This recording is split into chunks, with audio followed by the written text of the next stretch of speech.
wisdom. Si Joshua kuno nga anak ni Nun, puno siya sa espiritu sa kaalam, for Moses had laid his hands on him. Kay gilihan siya ni Moses, gitapion ni Moses ang iyang mga kamot.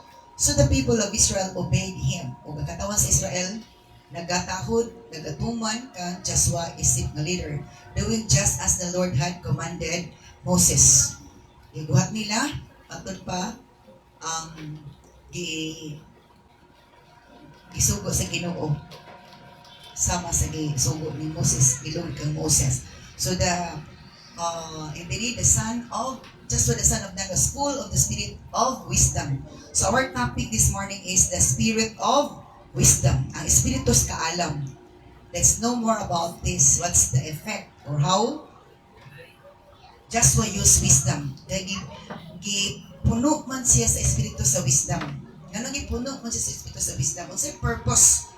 Kay naay tumong, naay tuyo, naay tumong, nga hinungdan, naay reason, nganong gipuno siya sa espiritu sa kaalam. Dili ang Dios mubutang kung walay katuyuan. Diba? So, Joshua, son of Nun, was full of the spirit of wisdom. Puno siya sa wisdom. Okay, ngano daw puno? Gilihan siya ni Moses. And Moses is chosen by the Lord. Ngayang alagad nga magtumala. And gidayeg sa Ginoo si Moses. Blessed ta kung ang gipalihan si Lord sa atoa nga alagad sa Ginoo mag-impart o anointing to wisdom, knowledge, understanding is si Lord mismo ang nagkuha ng muna. It's not from the people's choice. Dili choice sa tao, but choice, personal choice ni Lord. Na ay mga ingana ng mga sitwasyon. So let's proceed to the next one. And din sa Joshua chapter 1 verse 1 to 2. After the death of Moses, the Lord's servant, okay, the Lord spoke to Joshua son of Nun, Moses' assistant. Okay, so gidayag diri nga si Joshua, assistant kid siya ni Moses. Pagkumadyo kuno kamatay ni Moses, na alagad si Ginoo. Ang Ginoo nag-istorya na kang Joshua. Kay wala naman si Moses. So kay si Joshua man ipuli ni Lord, siya man mahimong head. Kay patay naman ang si Moses nga head or leader sa Israelites. So si Joshua ay gisultihan. Okay, unsay gisulti ni Lord kang Moses o kang Joshua in verse 2. Yan siya ingon si Lord sa verse 2. Moses, my servant, is dead. Si Moses nga akong alagad, patay naman. Therefore, the time has come for you to lead these people. Sa kusa ni abot ng panahon na ikaw mo giya o lead these people, the Israelites, across the Jordan River into the land I am giving them. So, there is a right time of leadership as God has already planned. Na right time sa leadership, dili ta mag-una-una. Waiting the right time is worth worth with great worth gid siya. Ako gid siya pili kaysa mag-una-una ta. God knows what kind of heart we have. How patience manifests in us. So therefore the time has come for you, ino si Lord. Niabot ng higayon nga ikaw na pud mag-lead. These people, nini makatawhan, the Israelites, across the Jordan River. Kaya man naman sila tabok sa sea. Sa leadership ni Moses, ang ilang gitabukan dagat. It's so wide. Wide gid siya. Pero they were able to cross because when God's instruction is given and the servant will follow, miracles will happen. Si Lord, kung siya mag-instruct, dili maghatag na to kalautan. Kung dili maghatod na to pagkilaon sa siyang atong yalagaran. So if we use our mind in worldly lang setting, worldly nga minds, muna nga murag maupos kita sa Ginoo kay murag ang atong mind na-limit raman sa worldly setting. The worldly setting, nagit siya boundary. Nagit siya boundary. But as we set our minds to God's mind, it's so wide and vast and so amazing ang iyang dayag. So, it's across the Jordan River, you have to lead these people, Israelites, across the Jordan River into the land I am giving you. So, iklaro ang instruction, ikaw mag-lead sa katawan sa Israel. Tabok sa Jordan River. Taingon sa land I am giving them. So, dili maangkon nila, dili sila makabot sa yuta sa saad, the abundant land, kung walay mag-lead, na right leaders, na tabang nila. Without right leader, wala siya nadangdangan. So muna nga, kung si Lord mag-choose ng leader, it means, mauna gina siya. Di na pwede. Ninot kayo mga saad ni Lord sa iyas, bayang leadership. Let's proceed to the next one. So this is the assurance of His leadership. I promise you what I promised Moses. Ako kang nagsaad ko nimo sa akong panaadpod kang Moses. Wherever you set foot, kung asa ka, asa nakatunog imong tiil, you will be on land. I have given you. So, wherever you set foot, you will be on land I have given you, from the Negev wilderness into the south of the Lebanon mountains in the north, from the Euphrates River in the east to the Mediterranean Sea in the west, including all the land of the Hittites. So, grabe ang iyang scope sa iyang leadership. Grabe ang iyang conquer. Because, dili sa mabot ani, dili na i-conquer ang naadito na una. Kaya ano may mga occupants ana. Nanay occupants ana. Dili basta-basta. So, gisayod sa ni Lord specifically ang mga places ikinanglan niya iyang matamakan and agtuan. So, you will be on land I have given you from the Negev wilderness into the south. Halos na nang specific si Lord. Wala nga, as we give time to spend to the Lord with that eagerness and humbleness, with that kind of heart nga, na kindness, we will be receiving lots of God's revelations and instructions that will make us know Him well. Kaya nga na siya ka, powerful, nga na siya ka, buhi, na mag-istorya na to.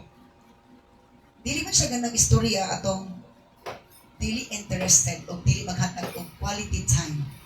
Di ba lisod ka istorya ko nimo nga dili siya maghatag og quality time. Hello. Dili man ni nga barkada ng high five, okay na. Di ba? Dili ta kaila pag ay sa tao kung dili nato siya istorya, face to face, o kanunay mingle. Nga na gyapon. Muna nga daghan nga mga nag-una nga na absent kay nga naman they lack to spend time with the Lord. Nagkulang sila spend time sa Ginoo. Okay, let's proceed to the next one. So, no one will able to stand against you as long as you live. Muna assurance, isa sa assurance and leadership. Walay makabatok nimo mientras buhay pa ka. For I will be with you as I was with Moses. Kaibanan na ka. Muna ikatsada niya. Sa ato pa, na ay makigbatok niya, wala man nga, kanang, wala imong kaaway. No one will be able to stand against you as long as you live. Kanang nga verse, kanang nga phrase, nagpasabot nga na ay mo away nimo, na ay mo oppose nimo, pero dili sila magpalampos mo. Why? Kasi purpose, kasi reason ni Lord, I will be with you as I was with Moses. Kaya bananta ka sa mga gigibanan ng kosmos. Ato pa kung si Lord ang kauban nato, madaugon ka. Those who will attack us, who will oppose us, they will not succeed. We can face struggles, oppositions, accusations, kung sa manading but as long as God is with us, they will not succeed. So kung ingana ta kaluoran, ingana ta ka ingana ta ka, not emotionally strong, not physically strong, labi na emotionally strong, and not spiritually strong too, dili kita magdugay. So, ingana. So, I will be with you as I was with Moses, and I will not fail you or abandon you. Kana grabing assurance, no? Dili ta ka pakyason. Dili ta ka biyaan. Dili ta ka, biyaan. Grabe. Ang pagdasig dahil ka, assurance man to, kasiguruan. Pagdasig dahil ni Lord, be strong and courageous. Paglikon lang dyan. Anong likon? Kay daghan ka ayo imong ma-encounter nga likon pod. And be courageous, maisugon ka. For you are the one who will lead these people to possess all the land I swore to their ancestors I would give them. Kaya ikaw mag-lead ang mga katawan na aruman, ilang maangkon ang yuta nga akong gisaad sa ilang katigulangan. So sa dili dito mo abot sa saad ni Lord kung walay right leader. Kung dili courageous and strong nga leader. Dili man pwede mairat ng istorya. Sayo naman kay pag-istorya. Sa aktual na natirahan na ta, where is our strength? Can we say that strong gid siya? Courageous gid siya? Pwede lang, sayo na maistoryahon na. Dali ang kay litukon sa aktual sa may reality. Diba? Munang saad-saad. Kunya, kanang, kaya dali naman maglitok ng saad-saad. But, kabalo si Lord, kinsay kapanaan nga yung tumanan. So, be strong. Yung encouragement ni Lord. Be strong and courageous, for you are the one who will lead these people to possess all the land. All the land. Dili kay part of the land. Portion of the land. All the land I swore to their ancestors, I would give them. Maghatagin si Lord of specific instruction para atong timan-ana. Muna tong guide o sa pattern. So, many can saying, I am a leader. Yes, it's good to know that many are leaders, but only few are strong and courageous leaders. Only few are humble and faithful leaders. Di ba? Many are leaders. Counted as leaders. But, kung dumagan na itong adjective sa pagka-leader, dito na mag-differ. Adjective. Faithful, humble leader, courageous leader, lahi na po na siya sa category. Let's proceed to the next one. So the spirit of wisdom, diba napuno siya si Joshua daw napuno sa espiritu sa wisdom because Moses laid his hands on him. So, ngano gitagan siya wisdom, ngano magamit to niya? Isa nga paggamit sa wisdom maghatag sa hatag kang Joshua. Wisdom to send two spies, wala na naituloy na isa. 2 spies to Jericho. Katong pagpadala ni Joshua o Bakaspia sa Jericho. That's part of the wisdom. Kadili man pwede nga mo-attack sila diretso without knowing the situation there. Ba, magpadala kag spiya para susingon, unsay asa dapit ng entrance, unsa mang klaseng mga tao dito. So in Joshua chapter 2, the next slide na da. Joshua chapter 2 verse 1. Then Joshua secretly sent out 2 spies from the Israelite camp at Acacia Grove. Part sa wisdom na. Nagsikrito siya padala o duha ka espiya. Gikan sa kampo sa Israelite at Acacia Grove. He instructed them. Ang duha ra ha? Anong duha ra gid po to? Mahilig sila do duha.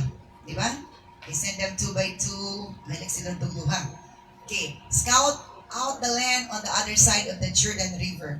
Di ba man to? Siya mag-lead para makatabog ang katawang sa Jordan River hangtod din sa yuta. So scout the land. So siya ang yuta on the other side of the Jordan River. Sa tabok sa Jordan River, especially around Jericho. A special place nga ilang atuan jud. So the 2 men set out and came to the house of a prostitute named Rahab and stayed there that night. So ni patuo. O niya, dito pagid sila nakaabot sa balay sa prostitute. Babae nga, nagdumog. Kaya ingana siya because she was led by the spirit of lust. But his heart is good.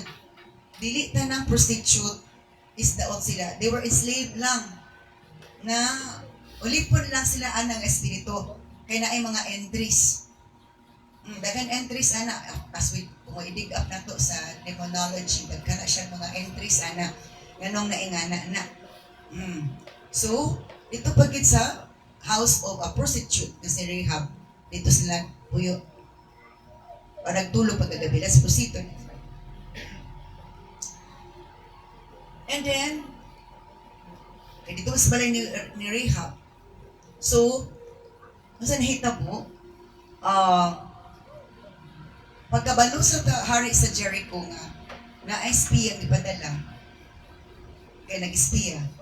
Nag-house to house, nag-order ang king, ako nang i-shortcut, nag-order ang king nga, kada balay, susihon. Pangutan-on, mag-inspection kung naabay tao nga, stranger na kasulod. Dabi kay si Rahab, kay, na ang may plano si Lord kang Rahab. Si Rahab, wala ditutan sa mga nag-inspect nga gisugo sa hari sa Jericho. So, unsay nahitabo kay because Rahab knew unsa nga klase nga Dios ang Dios sa Israel. Okay. So, unsa na nga verse 11 na siya, no? Okay. So, nag-explain na si Rahab about sa Tokaspia at gabi nga tulog sila. Nahadlok kaayo kuno ang mga katawan sa Jericho sa mga Israelites because grabe kuno ilang Diyos. So, no wonder our hearts have melted in fear. Muna nga, nangalisan jud me. No one has the courage to fight after hearing such thing. So, wala na'y mangisog nga magibatok sa katawan sa Israel. Kay Juan. Kaya naman daw, for the Lord your God is the supreme God of the heavens above and the earth below. So nakadungog siya sa mga pangitabo sa Israel. Naghadlok sila ang mga non-Israelites. Wala ko na yung basta-basta makasupol, makasulong nila. Kaya ang Ginoo ngayong Diyos is labaw sa tanan na Diyos sa kalangitan man, labaw sa kalangitan or sa diri sa kalibutan. Let's proceed to the next verse. Verse 12. So now swear to me by the Lord that you will be kind to me and my family since I have helped you. That's the wisdom of Rahab given by the Lord to save her family during the time that the Israelites will attack Jericho. So, kining atong kind-hearted can be used to spare our lives during the time nga na ay plano nga dili maayo. Di ta ma-appeal kung atong kasing-kasing bisan pagdautan atong binuhatan kay na-enslaved ta sa demon spirit apan ang atong kasing-kasing na ay tarong. Na ay putli na nakuan lang siya. Like for example, kang Zacchaeus. Zacchaeus mean pure.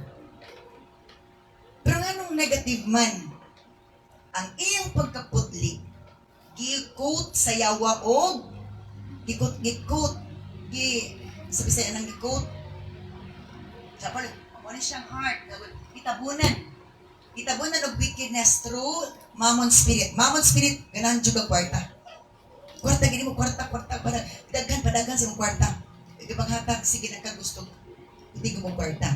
Okay, so again Zacchaeus mean pure. Pagkagawas atong mammon spirit ni gawas na ginagkasing-kasing ni Zacchaeus na putli gid siya. Oto nga nagkuan gid siya nga ang iyang mga naktikas ibalik niya. 4 times pag yun.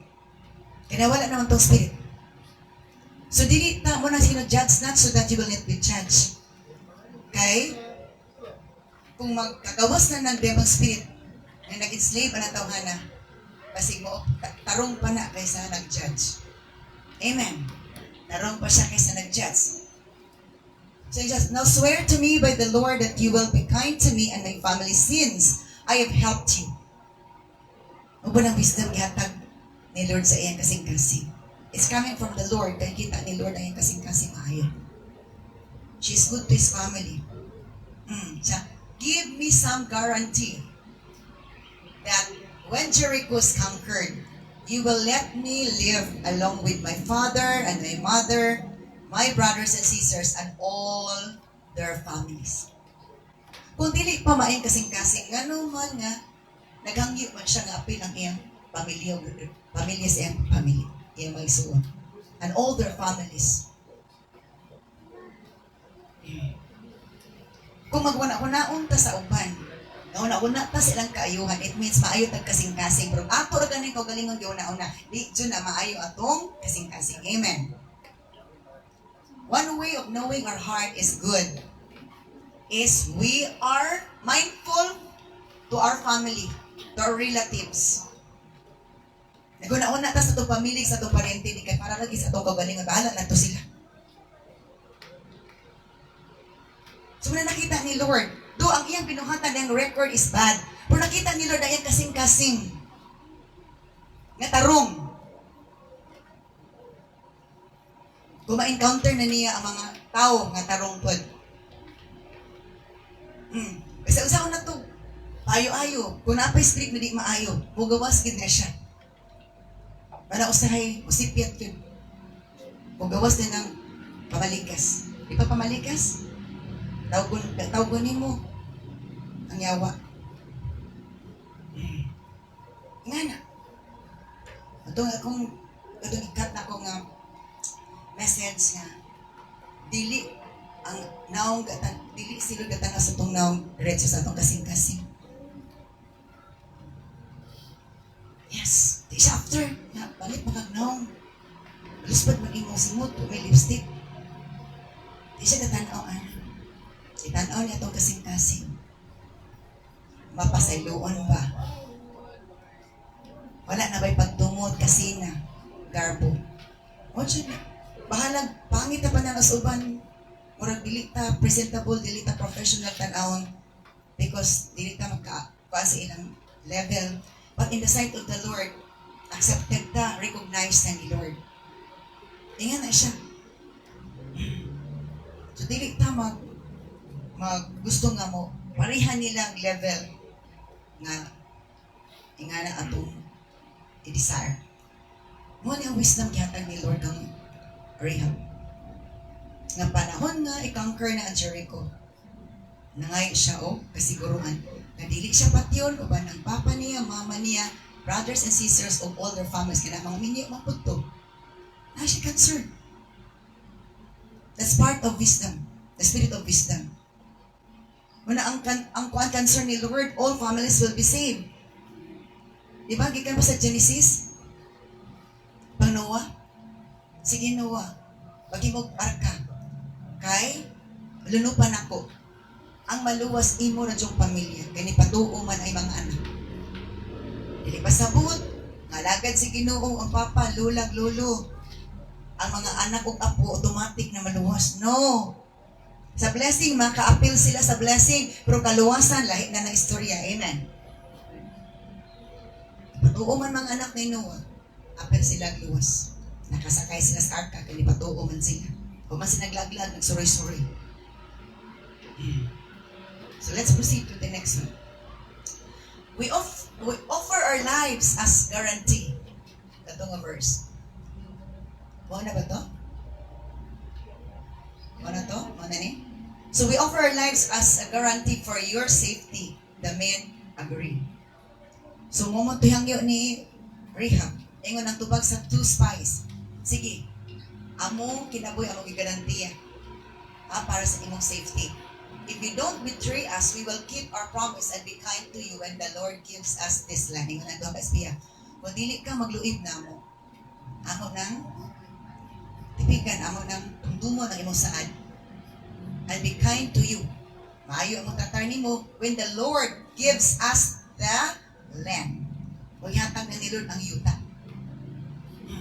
Then since Rahab's house was built into the town wall, she let them down by a rope through the window. Ito man sa dapit sa town wall, dito na sa pader.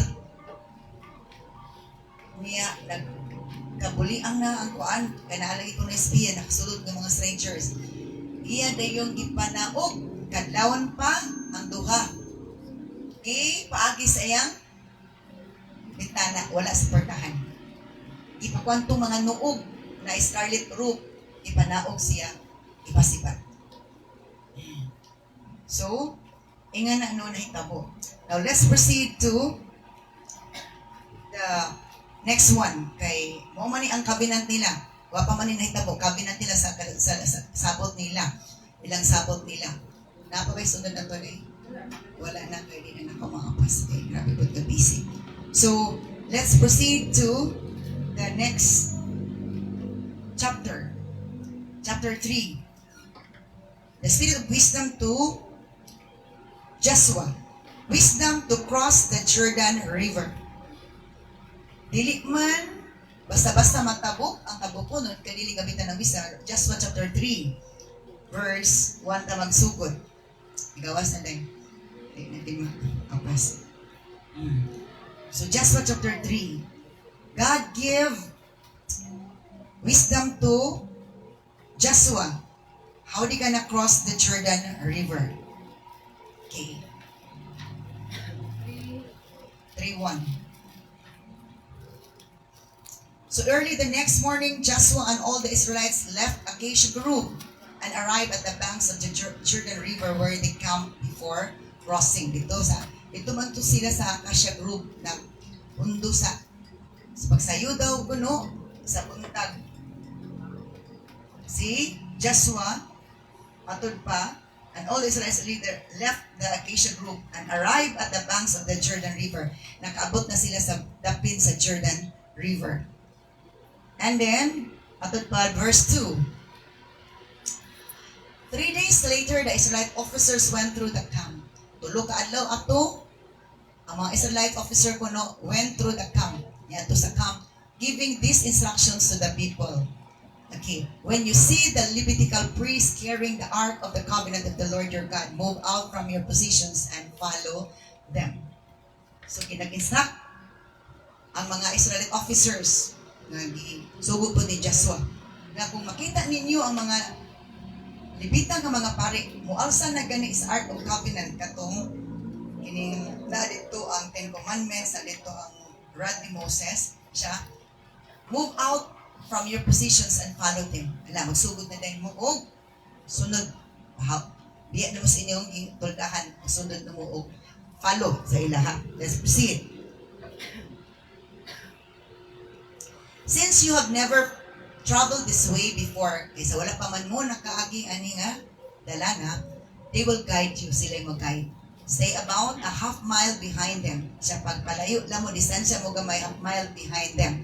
Keeping a clear distance between you and the ark. Aron na distansya kaninyog sa ark. Make sure you don't come any closer. Ayun good pag duol ug ayo. So na distance. Utong sa, di ba, mag-seminar sa driving, na keep distance. Na magkinaon sa, dili magkabangga. Kana may distansya, na pa may allowance. Pero wala man nagisubay. Kaya magdali. Kung nagbabanggaan dayon, masuko dayon. Nadyo sa distance, anak, kay magkinaon sa, nakapay allowance, dili ka nga, diskasya, dili ka nga, dili ka sa, mag-ubay mo sa kanan, di madato sa kanan. So make sure you don't come any closer. Then Joshua told the people, purify yourselves, for tomorrow the Lord will do great wonders among you. Okay, so, kaning verse. Mutabok, dili matutos na magsimba. Mutabok, man to sila. Oh, sa Jordan River. Pero nga naman ingon si Joshua, purify yourselves or consecrate yourselves.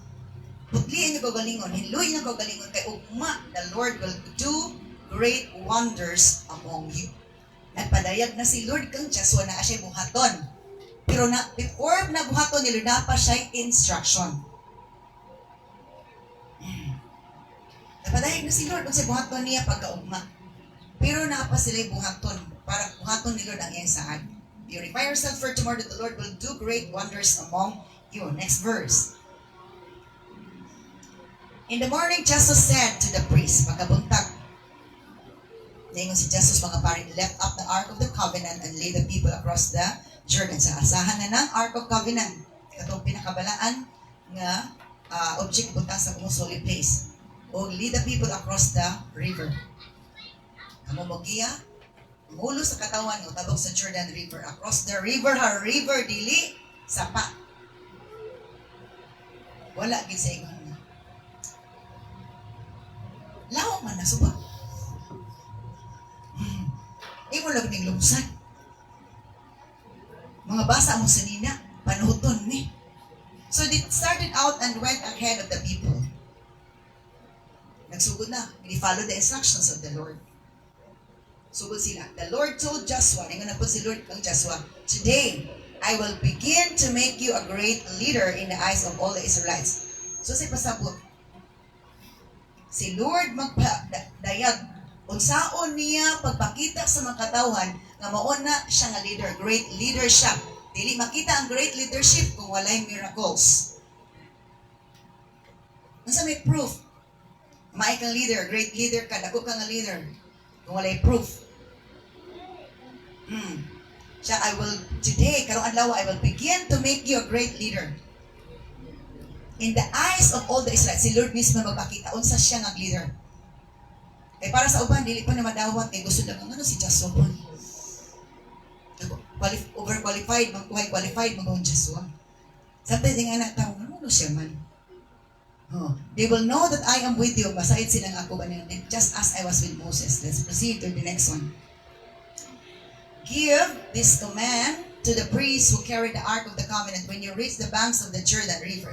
Yatag ni nga, sugo sa mga parik na nag-alsa sa arka sa kasabutan. Kung maabot na mo sa daplin sa Jordan River, take a few steps into the river and stop there.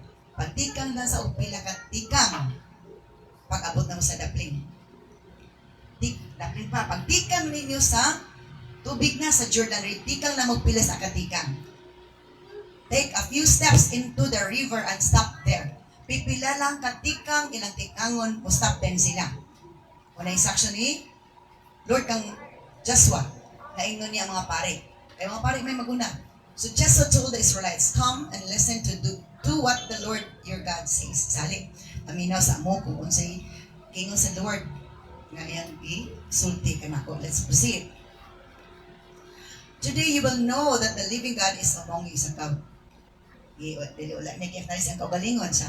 Karon masayid mo nga ang buhay nga Dios uban kaninyo. Wala siya nga karon mailan ninyo nga ako leader gid ninyo. Wala gid siya ana. So dili gid siya nga kuan kayo burit dili gid siya burit. Siya magiro. He will surely drive out the Canaanites, Hittites, Hivites, Perizzites, Girgasites, Amorites, and Jebusites ahead of you.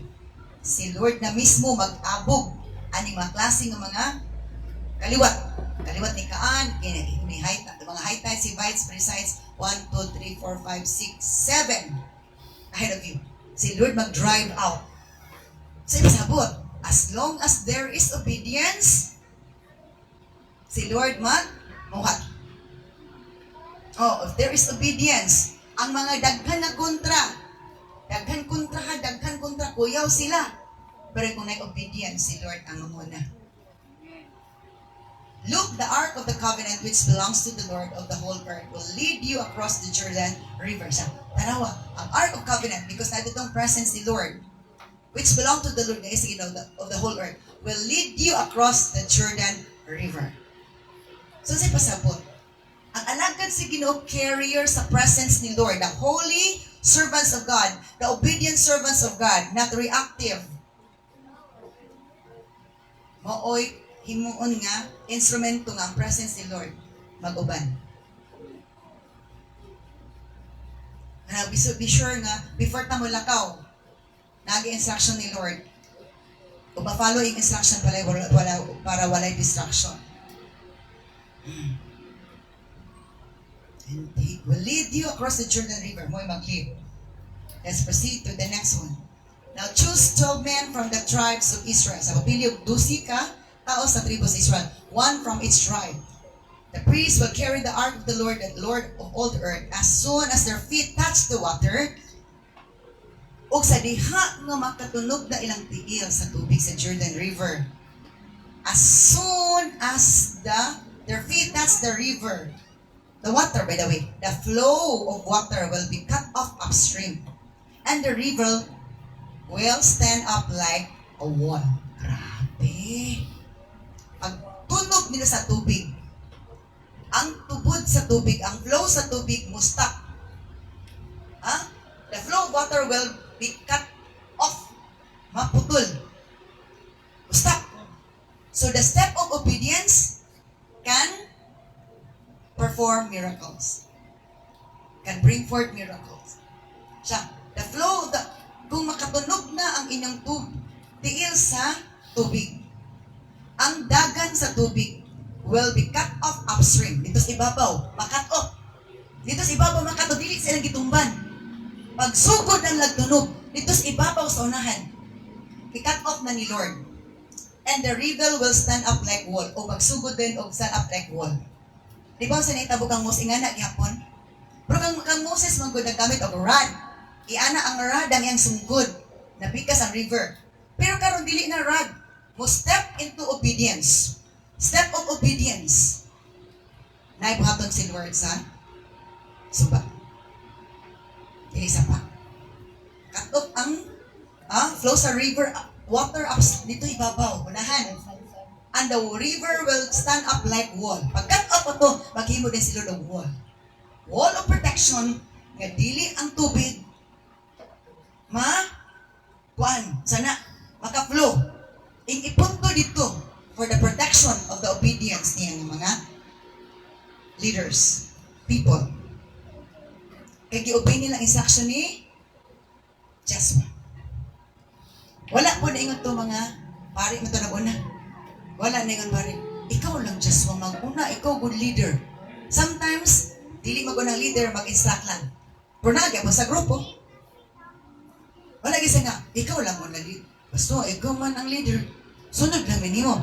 So, gisulayan po ni Lord ang obedience nila. Ang leadership ni Joshua through their obedience. So, without knowing the instructions of the Lord and obedience, wala dyan mahimo. Sukokit si Lord. Pero na ay obedience, na ay buhatan si Lord ng milagro.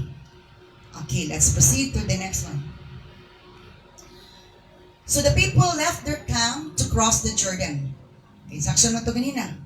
So kasabot na sila. Nang miya na silang kampo, and the priests who were carrying the Ark of the Covenant went ahead of them. Mapalit ginaguna. It was the harvest season. Ting harvest kuno ito nga panahon. And the Jordan was overflowing its banks. Halaka. Ang Jordan River kay dako tubo sa tubig. The Jordan River was overflowing with its banks. Pwede kunong dako sa tubig. Sa dagat pataog. But as soon as the feet of the priests who were carrying the ark touched the water at the river's edge, wala gito pagsugod ng tunog sa mga pari dito sa tubig. Tanaw na to sa nitabo in verse 16. The water above that point began backing up a great distance away at a town called Adam, which is near Zaretan. Pag sugod nila sa step of obedience without fear, without doubt, walay kahadlok, walay pagduha-duha kung siya may tabo nila. Without questioning the Lord, questioning the instruction of Joshua. Na milagro. Kasi wala ginako sa kung iwalin nito sa Todabita. Dili makamilagro ang Ginoo. Kaya nainan sa instruction, naglalis pa man sa instruction, nagtinulura pa man o nag-an pa nga, ikaw lang una. Unsa ba nga tayo, mga lumos na gani? Ibig, makamilagro na Ginoo, wala ka milagro, kaya gisabukan siya, paminaw, unsa man naglalis pa man sila. Kato nag-obey na, nanay milagro. Pero kanap ito mahilig bitaw mag-question, mga parisiyo, mahilig kay question. Nihantod ang ilang question pag yun, provocative kay nga question. Di ba na ay mga provocative? Mahilig og question. They want detail, they want systematic. Kuniya, provocative kisa na, hindi dyan maayo. So, the water above that point began backing up a great distance away at a town called Adam. So, layo ilang distansya. Ito pa sa town called Adam, which is near Zaretan. Doon sa Zaretan. And the water below that point flowed to the Dead Sea until the riverbed was dry. So dito ibabaw, i-cut off na ni Lord. And then the water below, atong ubos na po, that point flowed to the Dead Sea until the riverbed was dry. So grabe ang milagro, no? Dito sa ibabaw, nagibuhat si Lord. Dito sa ubos, nagibuhat si Lord. Paingon ko no, the water that a point flowed to the Dead Sea. Ang dito sa ubos, paingon sa Dead Sea. And then hangtod na uga. Then all the people crossed over near the town of Jericho. Nagmilagro ang Ginoo through sa obedience nila kang Joshua ang ilang leader. Anak pa din magpamuot na to. Diba kita sa ka-witness gid sila. Uto sa, today I will make you a great leader in the sight of all the Israelites. That his instruction coming from the Lord. Ang message coming from the Lord. And if it's coming from the Lord, it's not wrong. No one should question. Wala mag-question. Then all the people cross over near the town of Jericho. Let's proceed to the next one. Meanwhile, the priests who were carrying the ark of the Lord's covenant stood on dry ground in the middle of the river bed as the people passed by. So ang mga pari, kaya nangunagok naman itong mga tao. Ang mga pari nga nag-carry sa ark of covenant, ditura sila sa tunga-tunga sa suba. Samtang mga tao naglakaw. Kaya nga naman, ang ilang presence dito, motive, nag-represent sa presence ni Lord, na mupugong nga ang tubig. Dili mo, unsa man, dili mo lusot para ianod sila. So, na mga panahon na atong sitwasyon, no way, there seems no way, wala na lusutan. But as long we have the instructions from the Lord, we have the message from the Lord, and that instructions or message from the Lord will be acted. Buhaton na siya. Na-adjay milagro. Kung itong part sa gatang nila sa mga message, obedience is the application of wisdom, knowledge, and understanding. Diba? Ganun nag-obey sila, na nakasabot sila na wala instruction ni Lord. So, matod pa, they stood on dry ground in the middle of the river bed as the people passed by. They waited there until the whole nation of Israel had crossed the Jordan on dry ground. So, maraming patience sa mga nag-asab niya sila sa Ark of Covenant. Bugat-bugat to siya. Nag-arsa sila. So, siya pasabot. It takes somebody to sacrifice for everybody to pass diya sa mga unbelievable nga mga ways, mga daktalan. Kung wala'y magsakripisyo, di ba? Kung wala, nagpasan pa gato. Pasan sila, mga pari. Dito sa ipasipot mo sa tunga, kanyang presence, represents the presence of the Lord. Pugna ni Lord ang flow sa tubig na dili mo panlas nila. Sa di ba? Na basa or uga? Uga. Para dili mapita. Ugi pa uga ni Lord. Nga na kamilagroso atong Diyos mo na nga, as we believe in His Word, we will know more God, and the more we get closer to Him, the more ta magkatuol ta niya. Understanding His understanding His words, nga na siya kamilagroso. Not only we will read that, but as we experience that miracle, sa itong kinabuhi, grabe na kitang level nato sa pagpangalagad sa Ginoo. So, nag-sacrifice sila. Let's proceed to the next. When all the people had crossed the Jordan River, sa nakalabot na sila sa Jordan River, the Lord said to Joshua, ningon po si Lord kang Joshua, now choose 12 men. Hindi, nag-choose mo 12 men, kada tribe, may mga leaders. Oh, sa pili na po 12 men, lahi na po. Di kay, same na to ganina. one from each tribe, tell them, take 12 stones from the very place where the priests are standing in the middle of the Jordan. Pagpili og 12 ka, tao, kada tribo. Isa kada tribo. Unya, ipakuha sila mga bato from the very place where the priests are standing. Sa ato, kung dili ang mga priests, katong nagdala sa Ark of Covenant, dili sila magbato ang 12. Kuha sila bato, 12 ka bato. Take 12 stones from the very place where the priests are standing in the middle of the Jordan. Carry them out, ilatong bitbiton, and pile them, o ilang ipile at the place where you will come tonight. Inyo tong bitbiton. O niya inyo tong ipile kung asa mo magkampo karong gabi mo. Upahulay mo sila gabi mo, kampo man sila, kaya magtulog man sila. Mag-tentra man to. So let's proceed to the next one. So Joshua called together the 12 men he had chosen from each of the tribes of Israel. He told them, go into the middle of Jordan. Ina niya itong lusi, sige.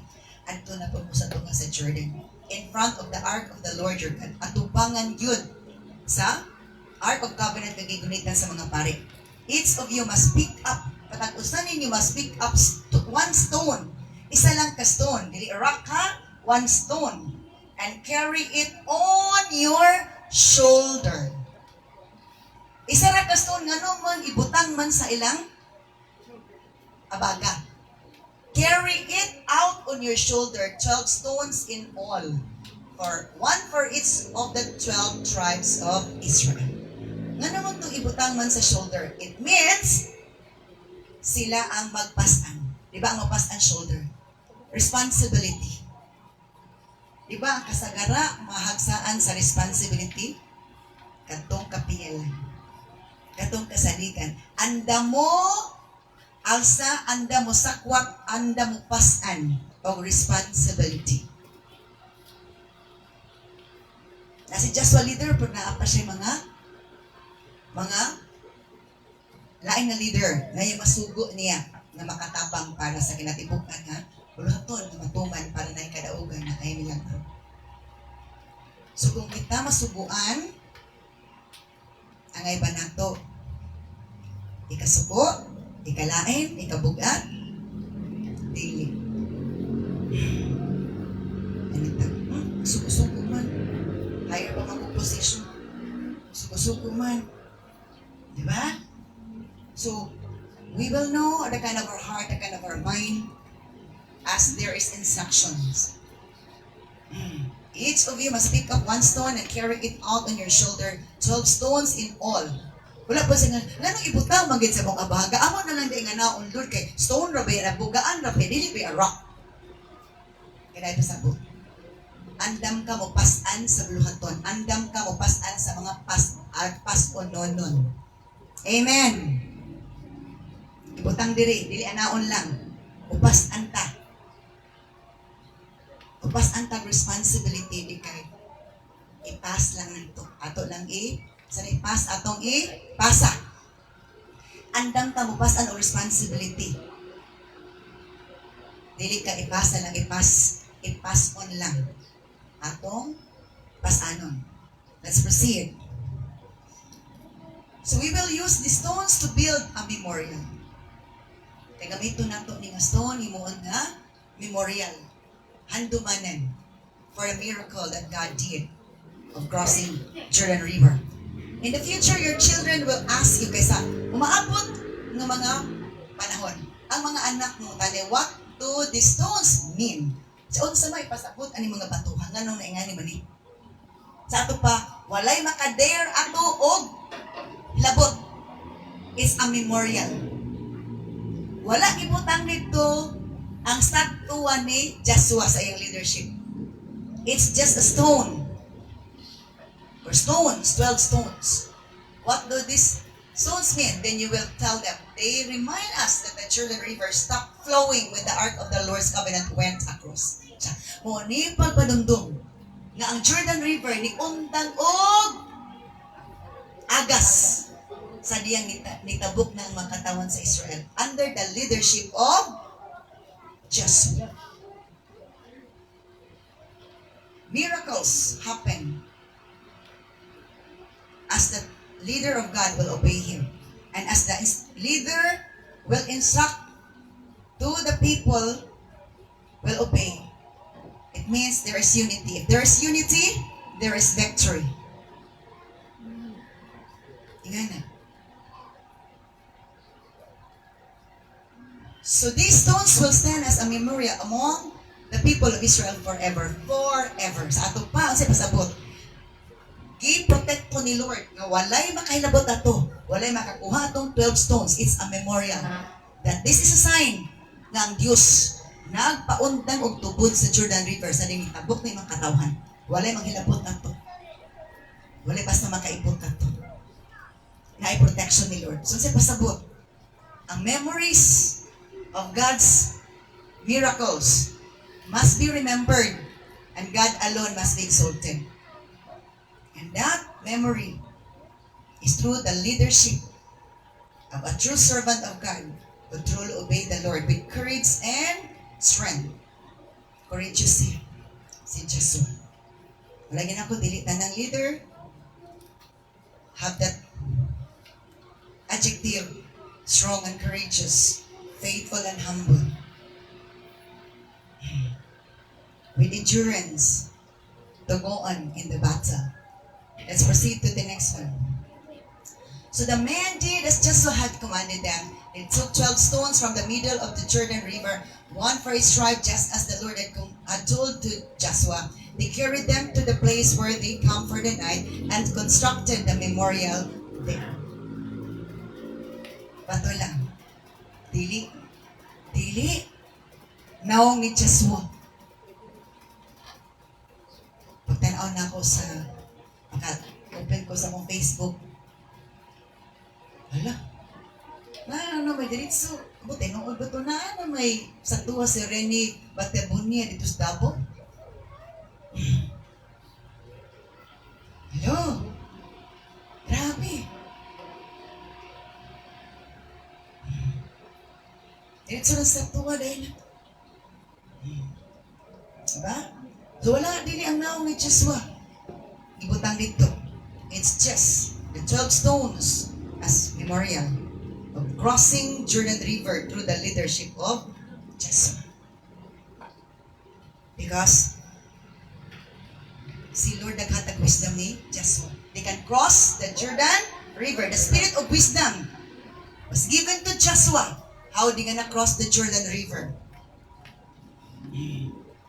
So kung walay instruction ni Lord, wala tayo pamaagi unsay steps nato, unsay procedures. So the Spirit of the Lord, Joshua was full of the Spirit of wisdom, for Moses laid his hands on him. It's wisdom. It's the Spirit of wisdom. So they crossed the Jordan River. Let's proceed to the next slide, or next verse. Joshua set up another pile of 12 stones in the middle of the Jordan. Kaya ganina, dito man to sa camp, ito 12. Si Joshua na po nag-set up another pile of 12 stones in the middle of the Jordan. Kaya kato ganina, sa camp man to sila na one.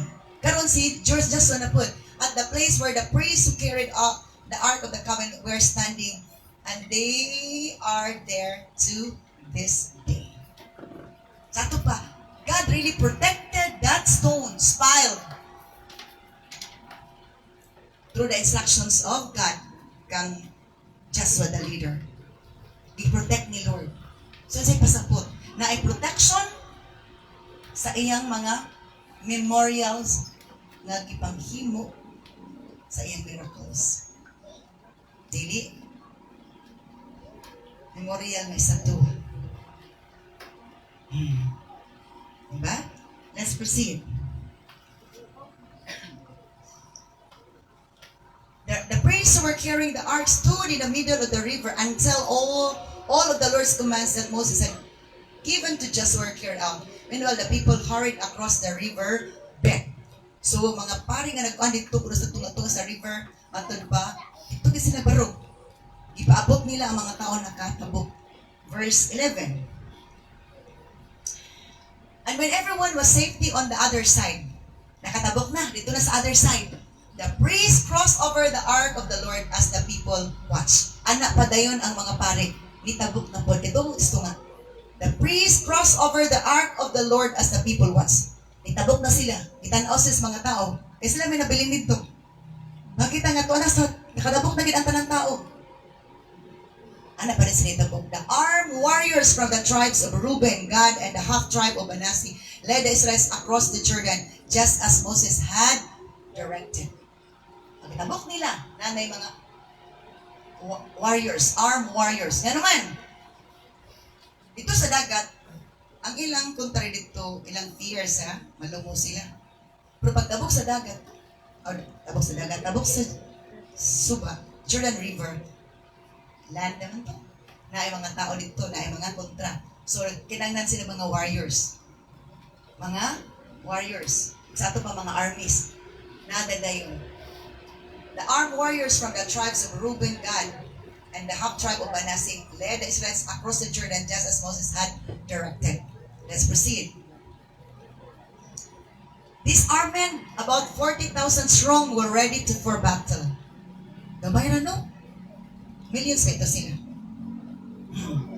40,000 lang strong were ready for battle. So the rest are not strong, not ready for battle. And the Lord was with them as they crossed over to the plains of Jericho. So sa pasabot na ito. Namili po si Lord og mga strong na yung warriors. Kaya di siya malipay, nag-battle na, nagkurog-kurog na sa kahadlo. Kauli-una, kaya mo surrender na. Hello? Pero on Tuesday na may big battle po sa lapasan. That day, the Lord made Joshua a great leader in the eyes of all the Israelites, and for the rest of his life, they revered him as much as they had revered Moses. Noto. Anak, ipakita ni Lord nga siyang leader kid si Lord kid nakatong instructions ihatag mo ni Joshua gikan dito sa Ginoo. Ato nga mga mensahe gikan dito sa Ginoo. Ipit mo to'y resulta sa instructions ni Lord kang Joshua. O resulta sa pag-obey sa katawan ang isugo po ni Joshua. So kung kitang tanan, usugot sa mga sugo na adyo'y milagro. Amen. Pero daghan magbagol po, sabi mo sa kanila. Absent. Diba? Kainokis ng panahon na. Kanautang oras nga, di na ay igang. Oh. Diba? Hindi mo ito nga, i-reklamo na ito nga, pagkaigang anang orasa, pagkalayo. Dagan kita excuse sa ay kung bilita, guided by the Spirit of the Lord. But as we are guided, zip for our mouth. Go lang, go lang. Hello? Without fear. And just do and go. Go and do. And God will do His part. Hello? So let's proceed to the next one. The Lord had said to Joshua, command the priest carrying the Ark of the Covenant to come out of the river bed. Nabulatgin sila ang mga sino sila ni Lord na Joshua. Suguan ang mga pari na nagdala sa arka. Nagpasan sa arka. Nga mo, gawas na sila sa tubig. So Joshua gave the commands. As soon as the priest carrying the Ark of the Lord's Covenant came up out of the river bed, and their feet were on the ground. Dito na sila sa yuta, wala sa suba. The water of the Jordan returned and overflowed its banks as before. Anha pa na yun. Ipaagas ni Lord. Grabe no. Ipaabot gid ni Lord nga ang ilang tiil dito na sa dapin sa yuta na jud wala sa tubig. Anak pa dayon gipa balik ni Lord o patubog ang river. And that's miracle. Milagro gid siya. That's part of testing the people of the leadership ni Joshua. Nakatumang instruction gid nagigikan sa Ginoo. Kaysa mo Yesu ka nas Ginoo na yan kundi. Yesu ka nas Ginoo na yan gingon. Pero naay milagro. Grabe kayo. Let's proceed to the next one. 18. Iwasan na ito na 24. Let's proceed. The people crossed the Jordan River the Jordan on the 10th day of the first month. Sa ikaw, Pitsagis pag yun sa first month. Remember that 10th means testing. Ang 10th, ikanapulo, is testing. Dala ganito ka lepers, mga sanglahon, napulo. Pila ka plague sa Israel? Pila ka plagues or hampak, naging-hampak sa Lord sa Israel? Diba 10 plagues gyapon? Pagsulay.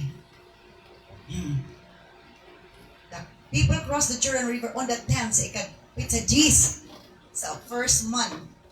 Then they camped at Gilgal, just east of Jericho. It was there at Gilgal that Joshua piled up the 12 stones taken from the Jordan River. Dito sa Gilgal. Dito gipile ni Joshua patong ikuha ng mga bato gikan sa Jordan River as a memorial.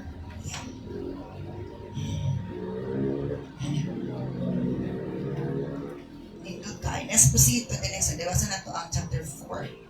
Para we will know the story. Then Joshua said to the Israelites, in the future your children will ask, what do these stones mean? Then you will tell them, this is where the Israelites crossed the Jordan River on the dry ground. And then verse 23, for the Lord your God dried up the river right before your eyes. Kang Ginoo mismo nagpauga sa Jordan River. Tibangan kits ning makakita jud ninyo gipauga ni Lord. So dili lang to industrial fan. Ang panggi ni Lord, power ni Lord nagpauga sa kuan dili pita. And they kept it dry until you were all across. Gipaugagid niya angtod ang tanan nakatabok, just as he did at the Red Sea when he dried it up until we had all crossed over. He did this so all the nations of the earth might know that the Lord's hand is powerful, and so you might fear the Lord your God forever. May purpose para mahadlok ang mga tao sa Diyos Israel. Kaya nga na siya ka-powerful. He can make ways even in the sea, in the river. Pwede niya maghimo siya kalsada. Dili lang taga DPWH. Walay flood control. Nga budget.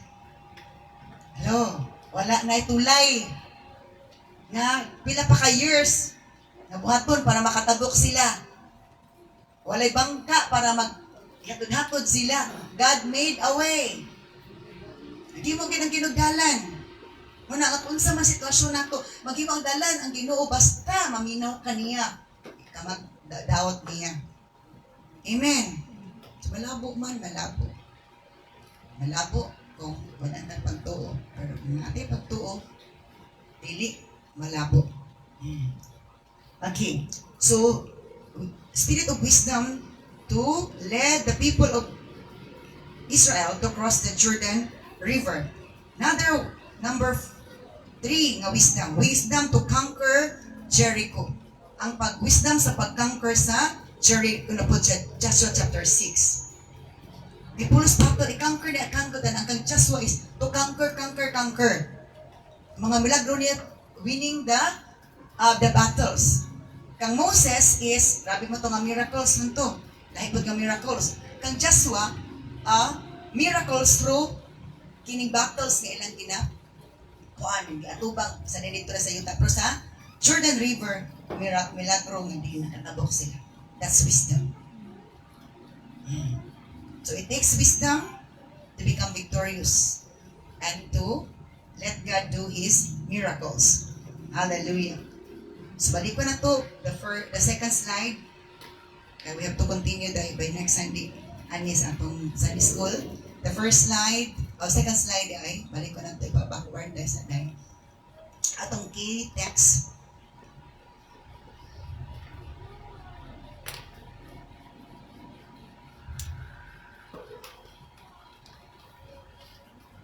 Second slide.